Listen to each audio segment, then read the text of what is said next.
There we go.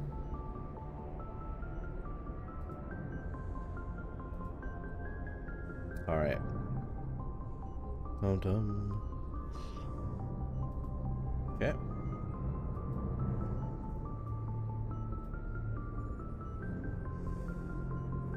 Alrighty.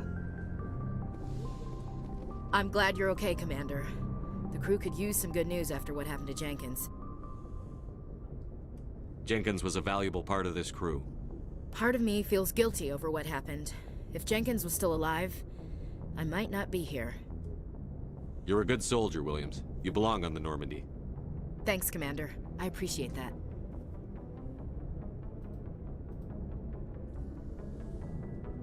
Things were pretty rough down there. Are you okay? I've seen friends die before. Comes with being a Marine. But to see my whole unit wiped out, and you never get used to seeing dead civilians. But things would have been a lot worse if you hadn't shown up. We couldn't have done it without you, Williams. Thanks, Commander. I have to admit, I was a little worried about being assigned to the Normandy. It's nice when someone makes you feel welcome. I think you're gonna fit in here just fine, Williams. Thanks, Commander.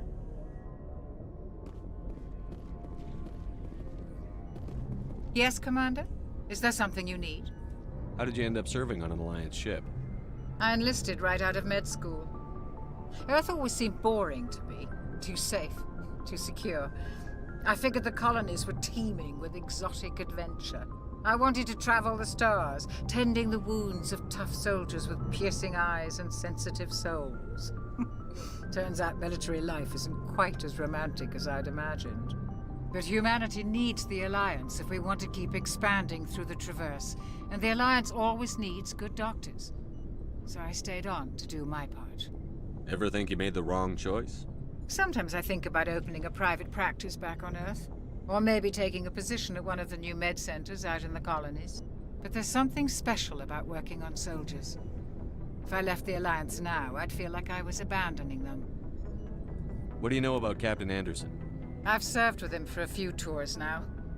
He knows when to let things slide and when to crack the whip. The crew knows he's seen pretty much anything they'll ever run into. And he cares about the people under his command. How well do you know the lieutenant? I'd never worked with him before this mission. But he has an impressive service record, over a dozen special commendations. Tends to keep to himself, though. Maybe because of the headaches. It's not easy being an L2. What does that have to do with it? Well, most biotics now use the L3 implants. Lieutenant Alenko was wired with the old L2 configuration. Sometimes there are complications. What kind of complications? Severe mental disabilities, insanity, crippling physical pain. There's a long list of horrific side effects. Caden's lucky. He just gets migraines. That sucks. I should go. Goodbye.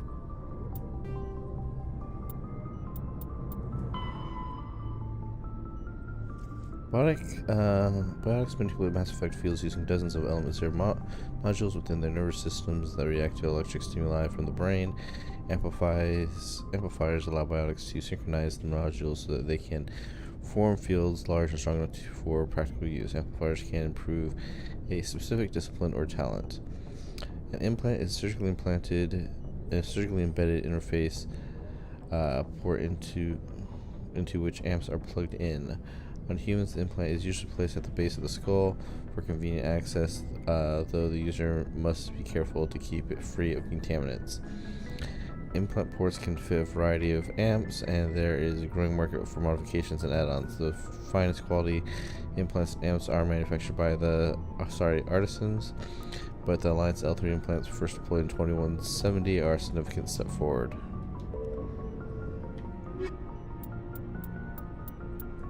Biotics is the ability of rare individuals to manipulate dark energy and create mass effect fields through the use of electrical impulses from the brain. Intense training and surgically implanted amplifiers are necessary for a biotic to produce mass effect fields powerful enough for practical use. The relative strength of biotic abilities varies greatly among species and with each individual. There are 3 branches of biotics. Telekinesis uses mass-lowering fields to levitate or impel objects. Mass-raising kinetic fields are used to block or pin objects. Spatial distortion uses rapidly shifting mass fields to shred objects. Most organic species are capable of developing biotic abilities, though there are risks involved. Biotics are the result of an in utero exposure to element 0. This usually causes fatal cancers in the victim, but in rare cases, it coalesces into nodules within the fetus's developing nervous system. So you have the chance of becoming a superhuman or have cancer. Great. Hi, Commander. Glad to see you're okay, Commander.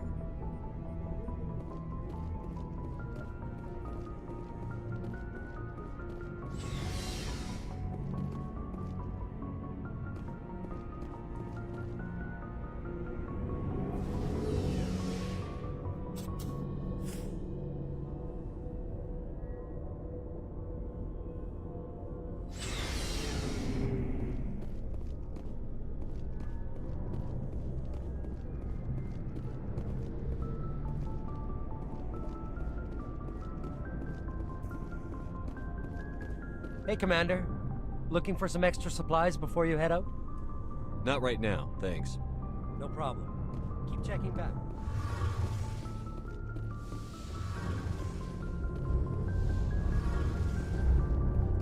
Shame about Jenkins, Commander.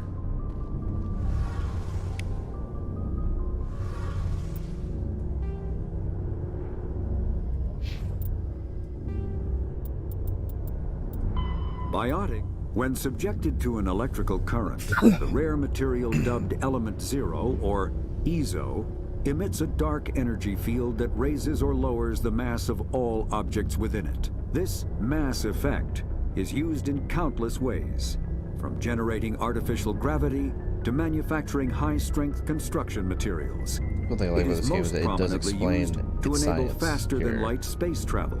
EZO is generated when solid matter, such as a planet, is affected by the energy of a star going supernova.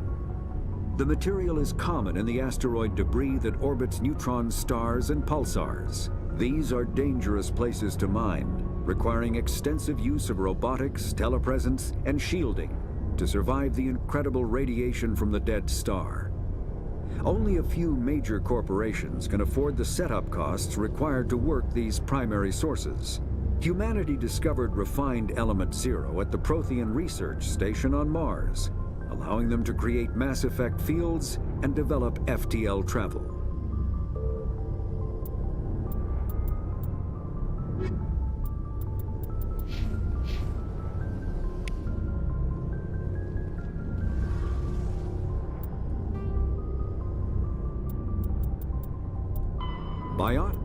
Element 0 can increase or decrease the mass of a volume of space-time when subjected to an electrical current. With a positive current, mass is increased. With a negative current, mass is decreased. The stronger the current, the greater the magnitude of the dark energy mass effect. In space, low-mass fields allow FTL travel and inexpensive surface-to-orbit transit. High-mass fields create artificial gravity and push space debris away from vessels. Yeah, see? In manufacturing, low-mass fields permit the creation of evenly blended alloys, while high mass compaction creates dense, sturdy construction materials. The military makes extensive use of mobility-enhancing technologies, with Mass Effect utilizing fighting vehicles standard frontline issue in most military forces. Mass Effect fields are also essential in the creation of kinetic barriers or shields to protect against enemy fire. So there's a video out there, I think it might be IGN, where it's like a scientist plays Mass Effect.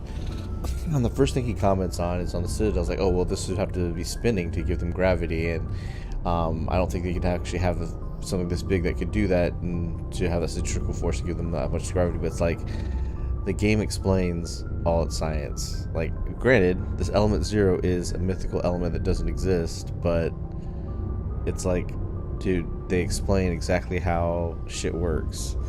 They found this new element, and it creates Mass Effect fields, and you can increase and decrease the mass of something, and this is how they use it to create artificial gravity. So, like, I don't know, seeing stuff like that just kind of bugs me, because it's like, people are sitting there saying, well, this isn't realistic, they couldn't do this. It's like, well, they found a way to explain why they can do it, and why they're not doing the things that you think they should be doing.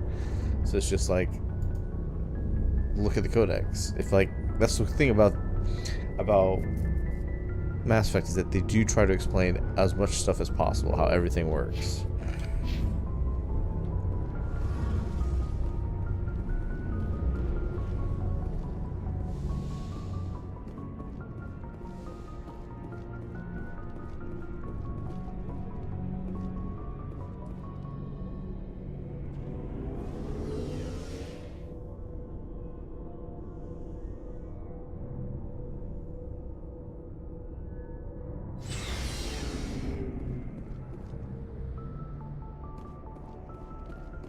Okay, reading the codex isn't necessary to enjoy or understand the story, but it is a nice thing to like look at, like, oh cool, they're actually taking the time to explain how their tech works.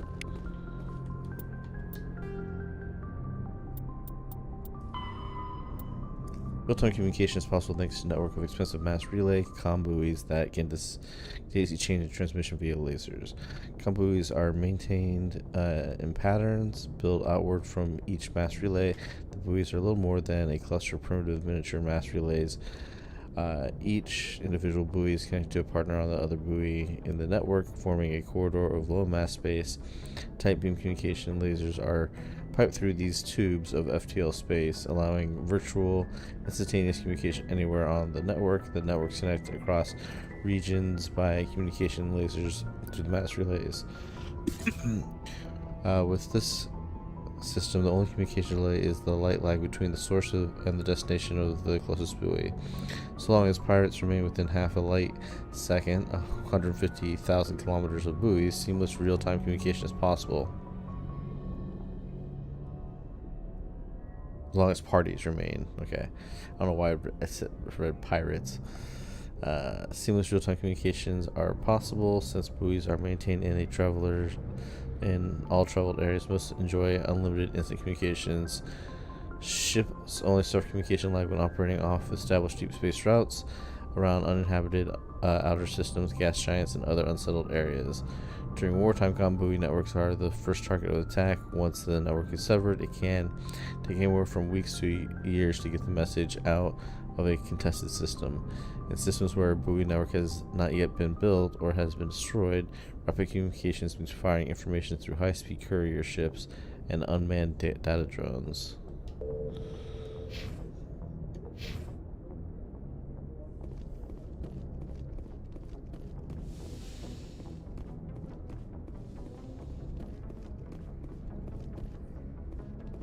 I'm glad you're okay, Commander. Losing Jenkins was hard enough on the Navy Manual 1.4.1.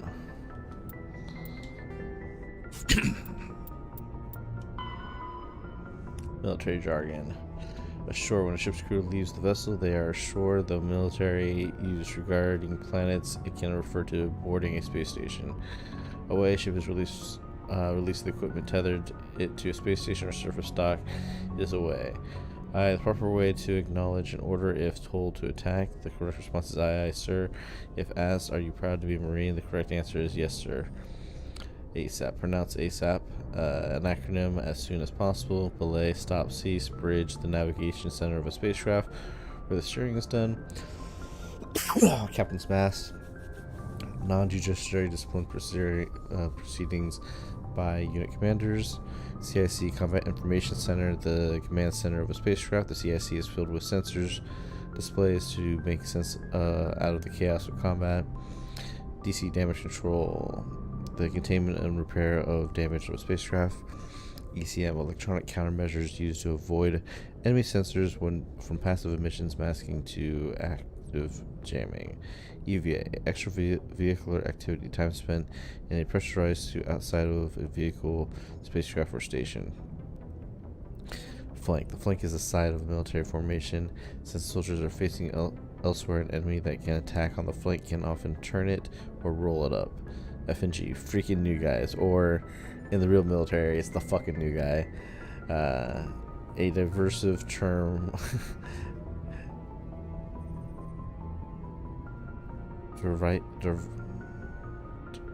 derisive term for inexperienced personnel. Ground-side service of the planet. Those are crewmen who pilot the spacecraft. LiDAR, light amplified detection and ranging. An active sensor that bounces lasers off of objects to determine its bearing and distance. LiDAR has sufficient resolution. The data can be reconstructed into an image. Shore party. Space crew sent ashore on official business. Silent running an old submarine. Submariner's term used aboard the Normandy to denote when the cell systems are active. SITREP, abbreviation for Situation Report, an evaluation of the current military situation. Spacer, someone who spent most of their life in space. XO, executive officer and second in command of an alliance warship. The XO is responsible for administrative and personal matters. And most of that is all accurate for current Navy standards.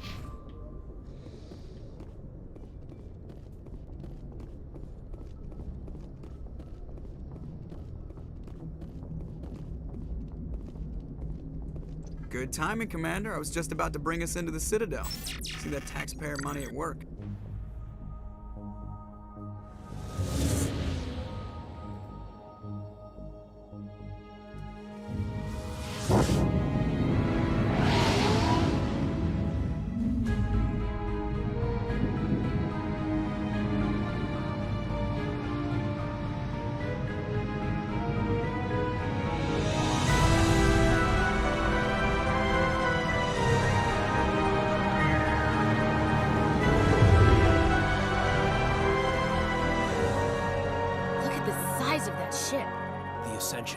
Flagship of the Citadel fleet. Well, size isn't everything.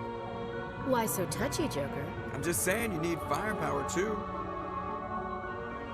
Look at that monster. Its main gun could rip through the barriers in any ship in the Alliance fleet. Good thing it's on our side, then. Citadel Control, this is SSV Normandy, requesting permission to land. Stand by for clearance, Normandy. Clearance granted. You may begin your approach. Transferring you to an Alliance operator. Roger, Alliance Tower. Normandy out.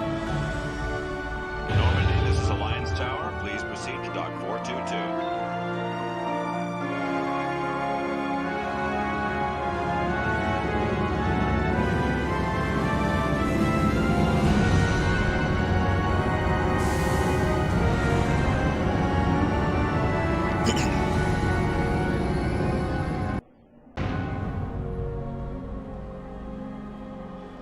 This is an outrage!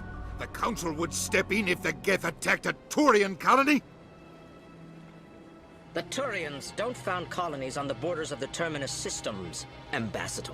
Humanity was well aware of the risks when you went into the Traverse. What about Saren?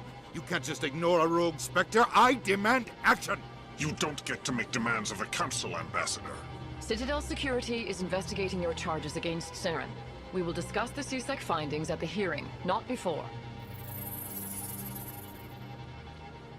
Captain Anderson, I see you brought half your crew with you. Just the ground team from Eden Prime, in case you had any questions. I have the mission reports. I assume they're accurate? They are. Sounds like you convinced the Council to give us an audience. They were not happy about it. Saren's their top agent. They don't like him being accused of treason. Saren's a threat to every human colony out there. If they don't stop him, I will. Settle down, Commander. You've already done more than enough to jeopardize your candidacy for the Spectres. The mission on Eden Prime was a chance to prove you could get the job done. Instead, Nihilus ended up dead and the beacon was destroyed. That's Saren's fault, not his. Then we better hope the CSEC investigation turns up evidence to support our accusations. Otherwise, the Council might use this as an excuse to keep you out of the Spectres. Come with me, Captain. I want to go over a few things before the hearing. Shepard, you and the others can meet us at the Citadel Tower, top level. I'll make sure you have clearance to get in. And that's why I hate politicians. That's why everybody hates politicians. Ooh, Codex. The Citadel, the Council, is an executive committee composed of representatives from the Asari Republics, the Turian Hierarchy, and the Solarian Union. Though they have no official power over the independent governments of other species, the Council's decisions carry great weight throughout the galaxy. No single Council race is strong enough to defy the other two, and all have a vested interest in compromise and cooperation. Each of the Council species has general characteristics associated with the various aspects of governing the galaxy. The Asari are typically seen as diplomats and mediators. The Solarians gather intelligence and information. The Turians provide the bulk of the military and peacekeeping forces. Any species granted an embassy on the Citadel is considered an associate member, bound by the accords of the Citadel Conventions. Associate members may bring issues to the attention of the Council, though they have no input on the decision. The Human Systems Alliance became an associate member of the Citadel in 2165. I'll say they got the perfect voice actor to read this stuff.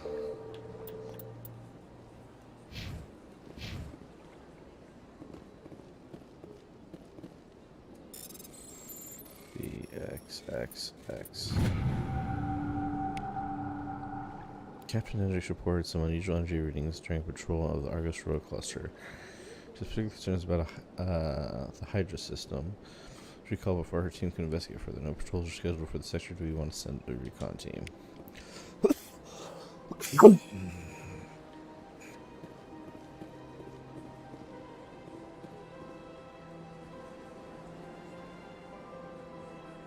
Alright. It's time to get some lunch, so that's what I'm going to go do.